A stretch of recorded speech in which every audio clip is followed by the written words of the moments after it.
श्री शिवाय नमस्तुभ्यम नमस्ते प्रणाम। हम आशा पांडे अपना यूट्यूब चैनल पर स्वागत करता नहीं। आज रउआ सबके बीच बहुत ही प्यारा बहुत ही सुंदर एक हनुमान जी के भजन सुनाओ जाता नहीं। अच्छा लगे तो लाइक करें, शेयर करें, कमेंट में जरूर बताएं। अगर चैनल पर नया बनी तो हमारे चैनल के सब्सक्राइब जरूर कर दें। हवनिया में आई जइहा अंजनी के लाल हो, हवनिया में आई जइहा अंजनी के लाल हो, हवनिया में आई जइहा। अवधन नगरिया से सीता जी आई हैं, अवधन नगरिया से सीता जी आई हैं। संगवा में आई है उनका, संगवा में आई है उनका कौशला के लाल हो, हवनिया में आई जइहा अंजनी के लाल हो, हवनिया में आई जइहा अंजनी के लाल हो।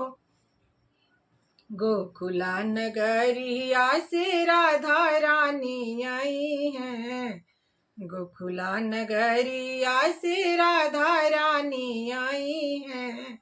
संगवा में आई है उनका, संगवा में आई है उनका जशोदा के लाल हो, हवनिया में आई जइहा अंजनी के लाल हो, हवनिया में आई जइहा अंजनी के लाल हो।